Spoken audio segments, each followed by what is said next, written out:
Do you love journals? Have you ever thought about publishing your own journal? In today's episode of The Written Compass, I'm going to break down some really simple ways that you can think about and make some decisions around how to publish a journal. I'm so excited you're here. Let's get started. If you're anything like me and my writer friends that I work with all the time, then you probably have a journal or lots of journals that you have used or are currently using. Now, you can go back into previous episodes of The Written Compass and see how I don't like to use the J word a lot. I prefer the word daybook, and I've got a book, Thinking Out Loud on Paper, that I co-wrote with multiple teacher friends, where you can go and read about that. Journal just doesn't quite capture it for me. However, journals are very, very popular. So in today's episode of The Written Compass, I want to talk about how to publish a journal, because there's lots of information out there, probably a lot of misinformation, and our clients are really getting excited and starting to put journals out there. And we've talked before about kind of an interactive guide. So I'm going to touch base on that a little bit as well today. But the main thing is I want to talk about why journals are so popular, why they kind of seem like an easy book and publishing asset for you, and why there's a little bit more that you need to know. And so I want to guide you in thinking about how you can create, write, and publish a journal.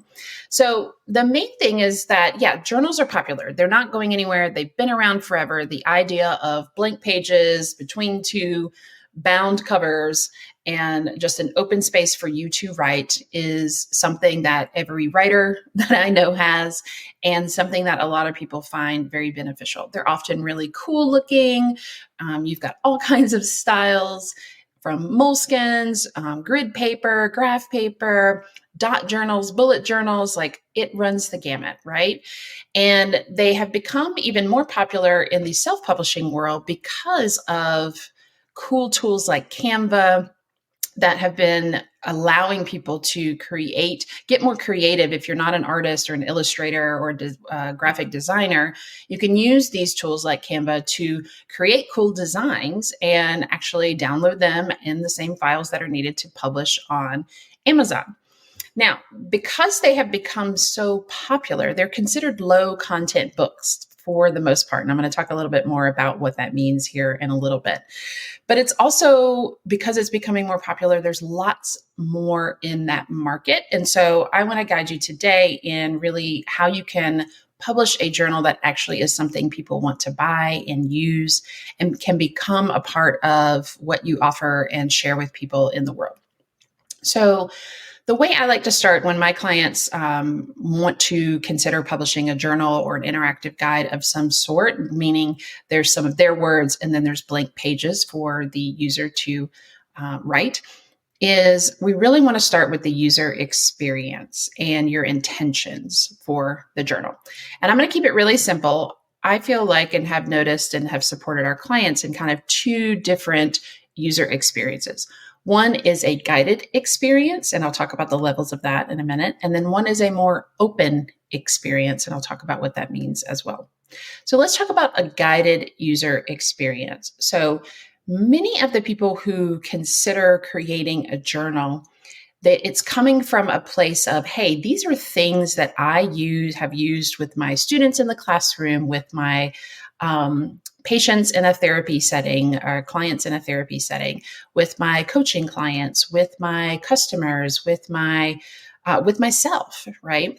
So there's a process that you maybe have experienced over and over, kind of key prompts and questions that you often ask. And that can be a really powerful way to create a journal by using those exact same questions. So to decide if this is maybe the type of journal that you want to create, a guided journal, you can kind of ask yourself, what are the things that I'm always saying to the people that I work with or interact with?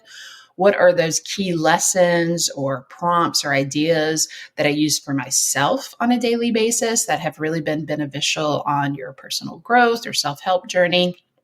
And how might you incorporate those and offer them to the user? So one simple way to do this is to simply, on each page or divide it up on a single page, is those prompts, are those questions, right? You can incorporate those, create some blank space. And I'll talk about the importance and things to consider with blank space here in a bit. But that's one way to create your guided process in a journal. And I was just talking with a client about this, how she has already some PDFs that she's created, resources she's created that she gives to all of her clients around the concept of decision making.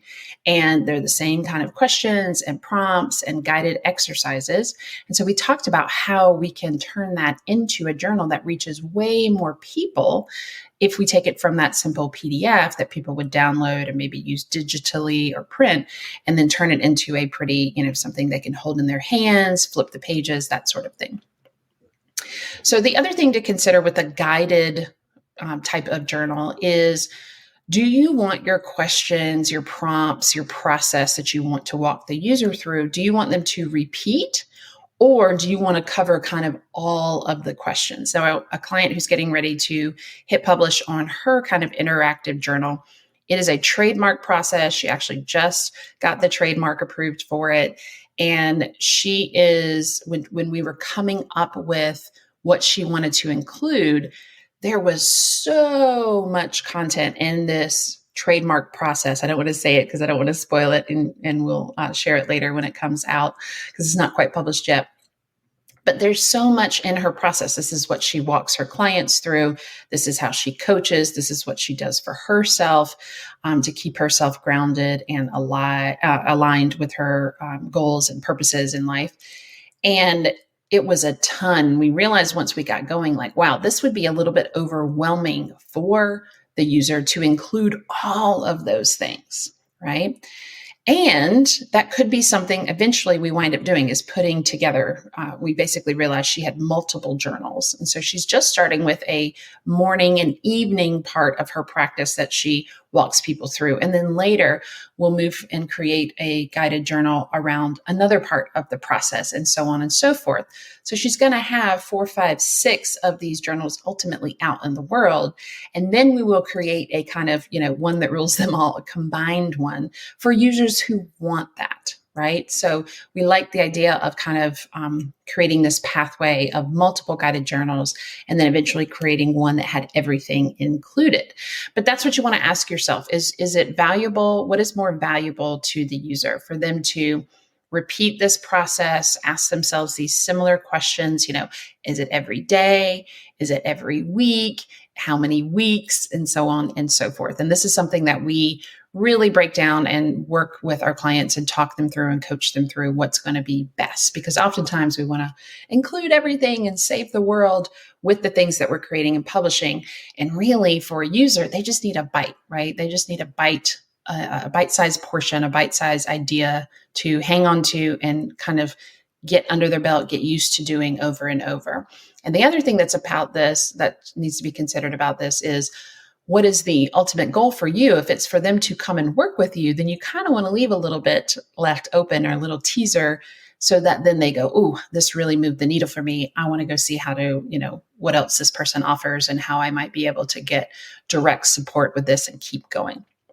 So asking yourself of the processes, of the key prompts, of the questions, do they need to be repeated? Or do I want to, repeat for a week, let's say, and then switch to a different set of prompts, questions for a week? Let's say if we're doing a month journal or 12 weeks of a journal. Those are fun things that you get to play with and think about. The other thing with a guided journal is, do you want it to be more they respond to prompts, or do you want it to be reflective? So you kind of offer an idea and then they reflect and kind of have their own interpretation. And there can be a both and to all of these things. I do want to say that it's not a either or. All of these fun things can be combined. And that's what's really cool about these, and actually shifts them from being low content journals, just basically blank pages with maybe some pretty designs or pretty quotes in there, to actually being considered books on Amazon KDP. So do you want them to reflect? We have a client who's another client who's getting ready to publish, and she has a reflective prompt every so many days that she asks people to do so they can start to notice the patterns that are showing up as they're walking through the guided questions and prompts she's offering them. Another thing to think about with the guided aspects is, do you want your clients to track anything? So reflection can help with that. And are there any actual things you want them to track, like their moods or their feelings? Is there a checklist of some sort? That's the fun thing about kind of breaking out of the box of traditional prose, paragraphs, chapters, etc., and creating some kind of interactive guide or journal, is that we can have boxes, we can have doodle pages, we can have all sorts of things for the user to have a unique experience, and tracking something can be a part of that. They can decide what they want to track. You can inspire them to and walk them through how to do that. Or you can have specific things. A lot of health journals, wellness journals will have something like this. So with the guided journal, I do want to say, as you're thinking through what you want to do here, I think my experience has been, if you want them to have some kind of guided process, some kind of steps and questions and prompts and whatnot that you're walking them through, your approach, I highly recommend that you create some kind of opening, some kind of introduction, some kind of letter to the user to walk them through that process that prepares them for what they are about to experience. Okay. And the reason is this: one, it lets them know that there's a real person that created this, that there is an author here. Two, they get to know you a little bit better and why you created this.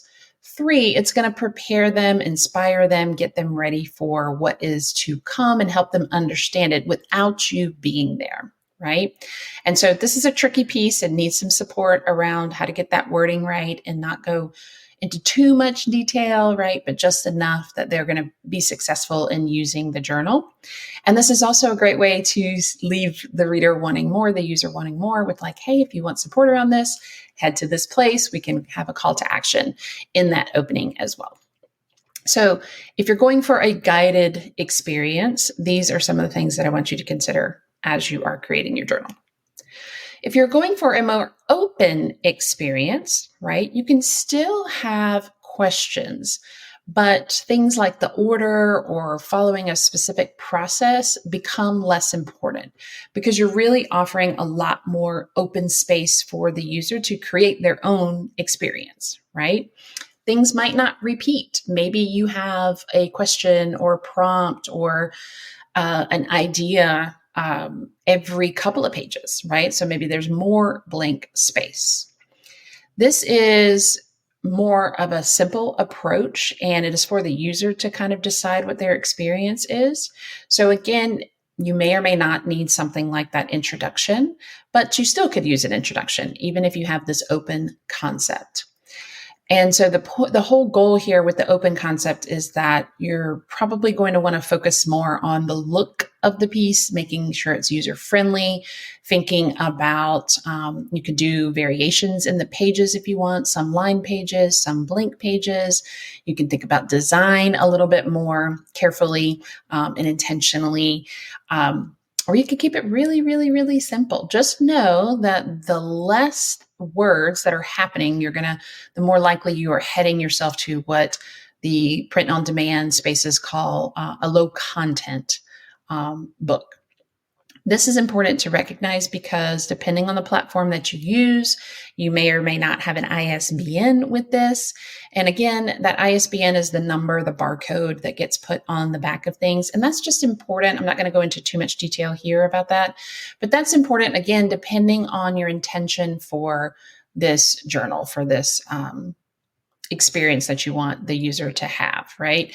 And so if you're kind of just looking to put a bunch of journals out there, hope for the best, hope people use them, then you might want to go with this open concept, not worry about an ISBN, all that kind of stuff, but just know that's going to prevent you from maybe having it in, say, a local bookstore or something like that. So again, it's not a matter of right or wrong. It's, as we talk a lot on the Written Compass, it's about that alignment piece and what's going to feel best for you.